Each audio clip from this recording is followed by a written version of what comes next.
Today on X-Play, a new console is born. Smell the processors. Witness the majesty. Threaten to drop out of school if your parents don't buy you one. It's game time.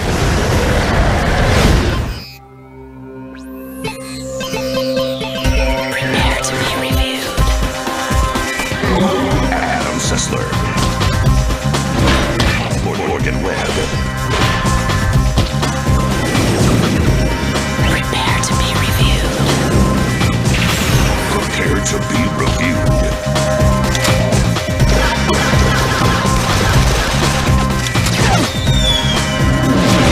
This is X-Play.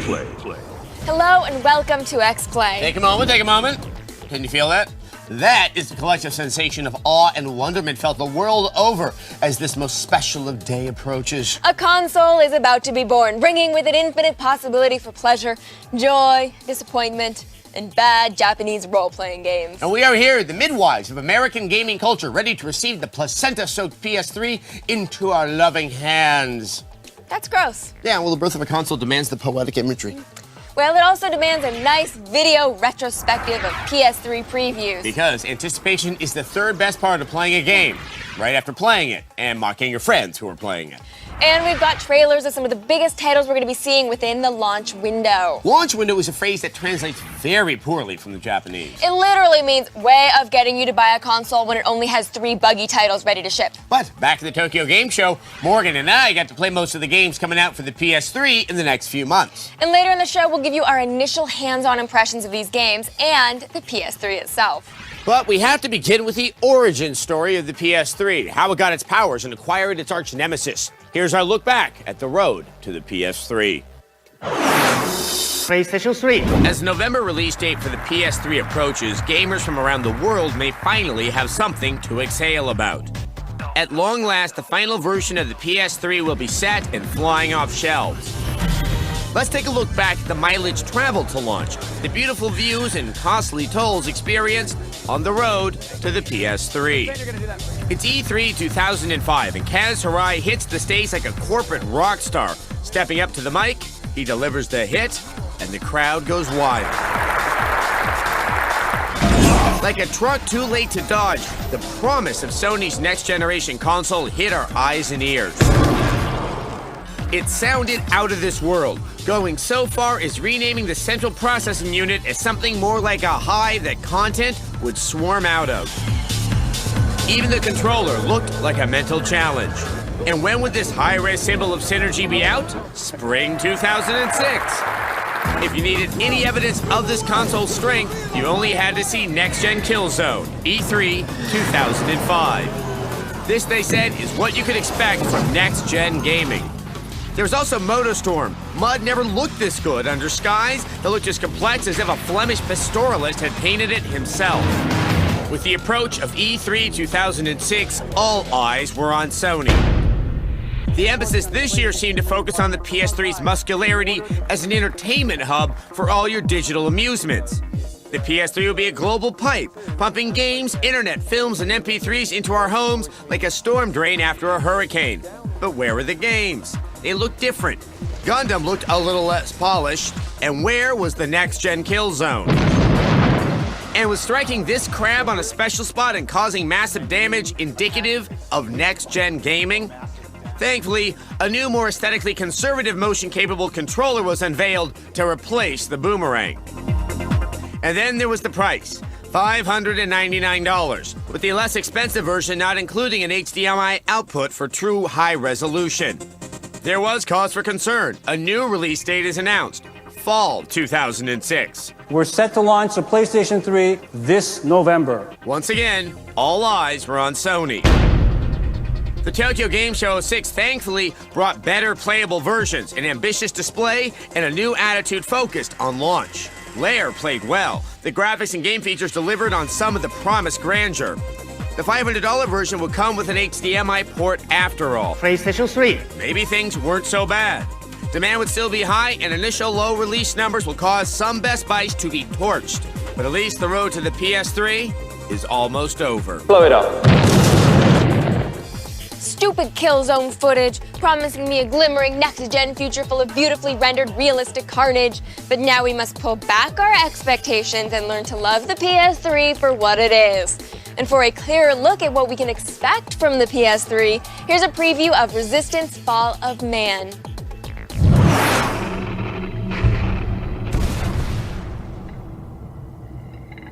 The Chimeran threat began in Russia.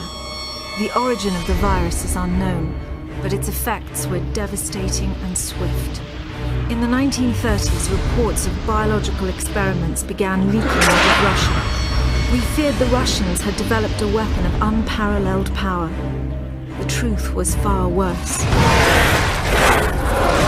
You're with me, let's go!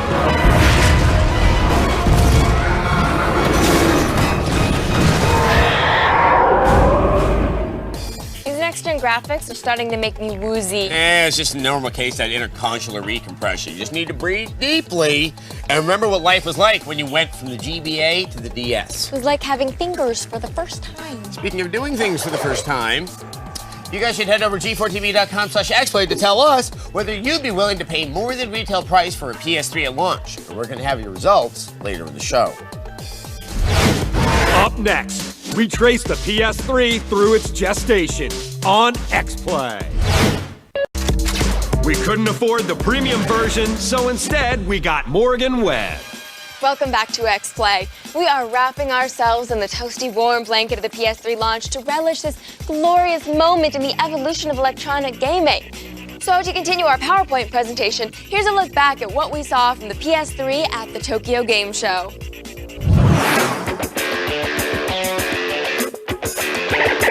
After a less than stellar E3, Sony finally has a chance to blow everyone away at TGS with more polished titles. And sure enough, they have delivered with more games, more details, and yes, more problems.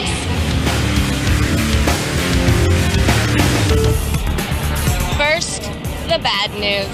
See, Gran Turismo HD is not just a press conference demo. It's a real game, and it's considered a precursor to Gran Turismo 5, whatever that means. But what it really seems that it's like is an excuse to charge PS3 owners online content fees. See, about 90% of everything in the game, like from courses to cars, is going to be unlockable only by purchasing it from 50 cents to about $5, meaning to unlock everything in the game, it's going to cost about $400 to $1,000. It's not cool. You, Polyphony. You. And the good news? It's pretty much everything else. Go look.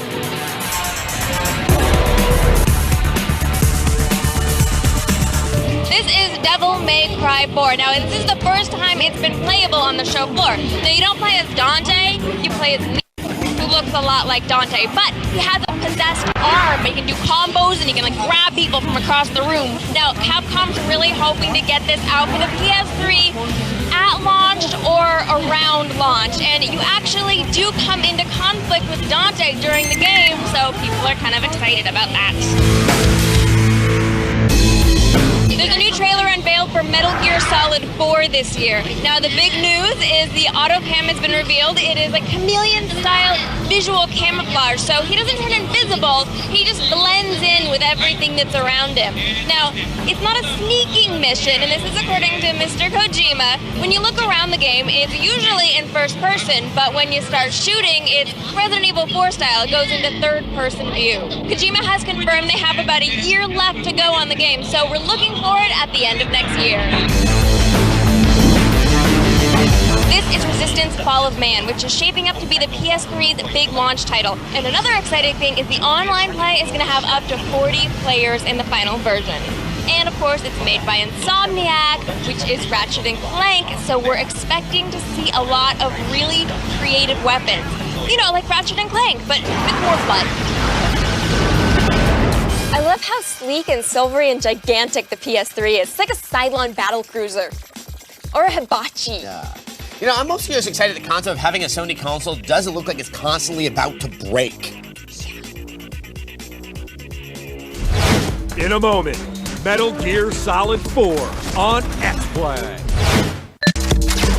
Complete with 3.2 gigahertz SPEs, it's Adam Sessler. Welcome back to X-Play. We continue our celebration of the coming PlayStation 3 with a preview of one of the most anticipated titles. Now, Sony may be closely associated with wispy androgynes and zany Japanese gangs, but one core franchise does always have the real man cred. Here's a look at Metal Gear Solid 4.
These trailers we've been getting have been a bit vague, but our capacity to scrutinize is limited by the intoxicating confusion of the lush graphics.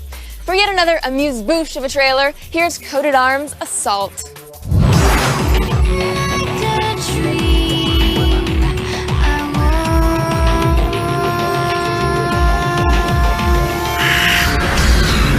Day to day, our brief exchanges start. A new rush of feelings entering from these eyes and courses into his heart. How tricky it is to close your eyes and see your heart smile, and so I start to question. 他のビジターとは違うよね。ビジターの排除、それが私に与えられた使命。HV モード移行。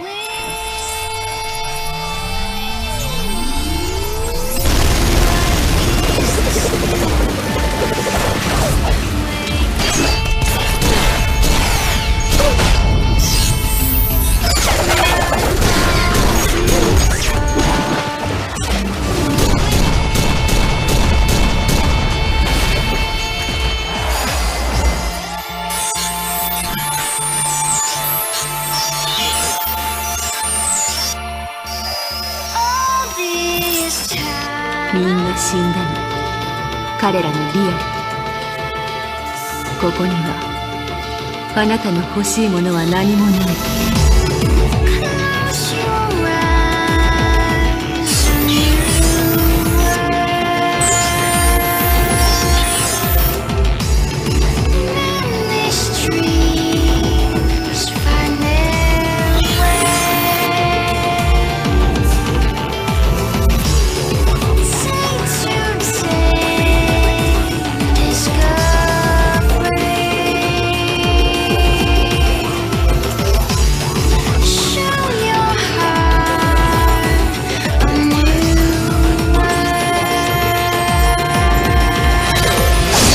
神楽に侵入したビジターに警告する。この先、リアルな死があなたを待っている。さあ、リアルへ帰りなさい。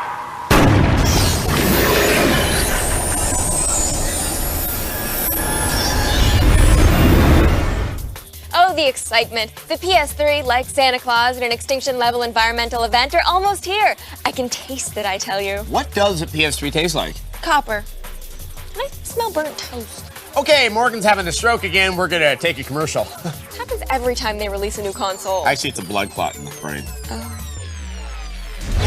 Up next, hands-on with the PS3 on X-Play. Poorer but happier. It's Adam Sessler. Welcome back to X-Play. Well, Morgan seems to be recovering from a mild stroke, and we're continuing with our lead up to the launch of the PS3. I got to spend some time with Sony's new console at the Tokyo Game Show this year. Here's a look.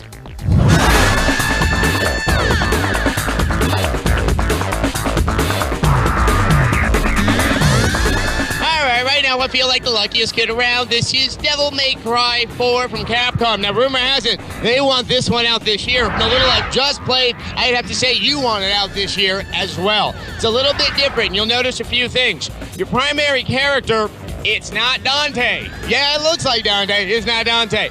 It's actually a character, Nero, and he pretty much has the same combo moves, but there is one special thing. Let's see if we can show it. Yeah, that's his arm. It's kind of a possessed arm, and it can grab onto objects and slam them into the ground. Trust me, it's satisfying. Another thing you can notice with the game is that the graphics are definitely of the PS3 standard and not what we were used to on the PS2. It's looking really good. You'll see a lot, hopefully very soon here, in the creature design, which is definitely more nightmarish than anything I've seen in the previous games. Well, that was Devil May Cry 4. A small taste, but a rather satisfying one. Once again, Capcom, get this one out. This will definitely make buying the PS3 this year a little easier. All right, this is the big launch title for the PS3, Resistance Fall of Man. And it's got one big thing going good for it. It's made by Insomniac Games, and those are the guys who also made Ratchet and Clank. And you'll see a lot of the qualities of that series in this one, even though it looks completely different. So it's an alternate reality from World War... Well, there was no World War II, but what there was is a strange alien invasion that looks like it came out of what was then the Soviet Union. There's something I want you to see. The game pauses when you switch weapons, just like in Ratchet and Clank. What that means is that they expect you to be using a lot of the different types of weapons very rapidly throughout the many battles that are in this game. Another thing to notice with Resistance is that it looks much better than it did back when we saw it at E3 and people were wondering what the big deal was. So, at the end, this still will probably be the biggest game that's going to come out at the launch of the PS3. And now that it seems to have decidedly improved, there's a much better reason why it's going to have that status. Oh. All right, this is Lair. This is from the Factor 5 guys that did the Rogue Squadron series. Well, I got only one thing to say about this game. Dragons. Lots of dragons flying in the air, hurting other dragons. That's awesome.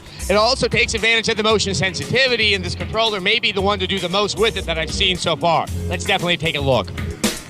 So I'm going to mount my dragon. All right, I just had to say that. That was an obvious one. So, okay, let's find something to hurt. Now I'm locked onto him, and now I'm going to start to use the controller to attack him, like that, which is awesome. All right, now we're tangling with him, and now we're fighting in the air between two dragons. The design of that dragon is exceptional. That was really, damn. One thing about the motion sensitivity is you actually try to use it in a very dramatic fashion. If I want to turn, I'm going like that. You really are using the buttons both to fire and to whip your dragon, more or less as you would a horse, and get some momentum going. We're not going to learn much more for a little bit, because we're not going to see this one until sometime in 2007. So this game is dragonly awesome. Glory be! Morgan appears to recover from her PS3 anticipation-related stroke. I heal quickly. And just in time for video viewer mail. Oh man, today's video viewer mail comes from Matt. Hey Adam and Morgan, I was just wondering, what do you guys think the worst game of all time is? You know, we talk about this a lot. We have a couple worst games of all time. Yes, I don't know. Drake and the 99 Dragons, even though we usually say Aquaman, I hate that game even more. I don't know why, but I hate that game more. I reviewed a game a long time ago called Crimson Tears, and God, I thought about clawing my eyes out. I think I did lose a little bit of hair. Oh, you cried blood, which is appropriate for the title, because yes. Tears. Oh, I'm clever. Mega Man X7, that game holds a special place in my heart. It's this dinging sound that it makes every time you lock onto a target that's identical to the UPS dinging sound. There's a lot of crappy games out there. We want to be asked, actually, what is the most forgettable game that we've ever played? I don't remember. I know. Well, there was that one that was out there. With the guy? Yeah, you did a couple of things in it. And yeah. Then, anyway. Okay, well, you know what? We knew that guy's name was Matt because it was in his email address, but in the future, please actually say your name in your video viewer mail. And if it's one of those complicated names, spell it, too. So anyway, come on over to g4tv.com/xplay and keep the video viewer mails coming. This internet age communication was brought to you by XPlay.